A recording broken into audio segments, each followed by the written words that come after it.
All right, let's go back to Kanoa, who's been in Christchurch this week. And Kanoa, so Bob was talking about that goodwill grace period after a tragedy. Have you seen some of that goodwill over the last couple of days?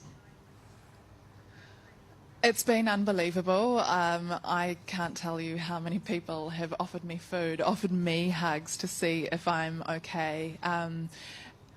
The thing that really blew me away today was this woman who I met. Her name is Nayeem. She was on the phone on Friday to her 21-year-old son when he died.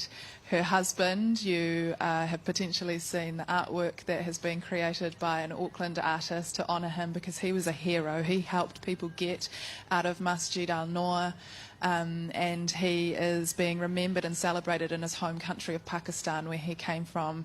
He is being honoured, but it was my honour to sit down today with his wife. My husband, he was like a really nice man. We got married in 1996, and like just after 9 months we had our first son, and that was the like happiest time of our life. What do you think inspired him to become a hero on Friday? I know that he was a very brave man, very helpful, very loving. So love can make you do that.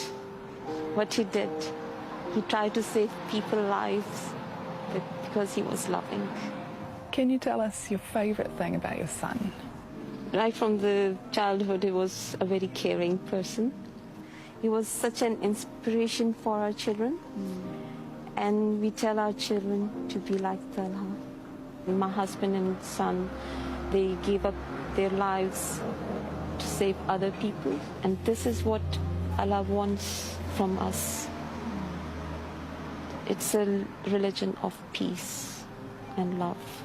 Apart from your faith, what keeps you strong at the moment? I think that's the only thing. That's the main thing. I feel like sad and sad for that terrorist. Yeah, I feel pity for him. That he didn't have love in his heart. He had hate. And he can't feel the contentment, the peace, which we can. What happens now with funeral preparations? Are they underway?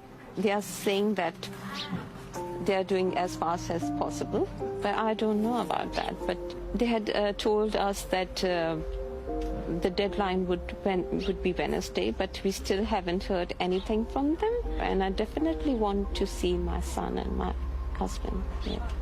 Will you go back to a masjid, to a mosque soon? Oh yeah, that's the thing that I have learned from this. Nothing can stop me. It just has made me stronger. And this is not just me. I have heard from my other sisters. It has just made us stronger. You are one of the most inspiring people I've ever met. Can I give you a hug? Oh, sure you can.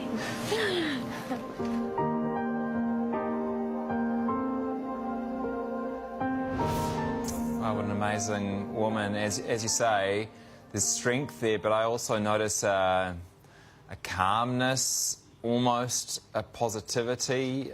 Is her faith part of that, part of her recovery? Did you get a sense of that? A huge part of it.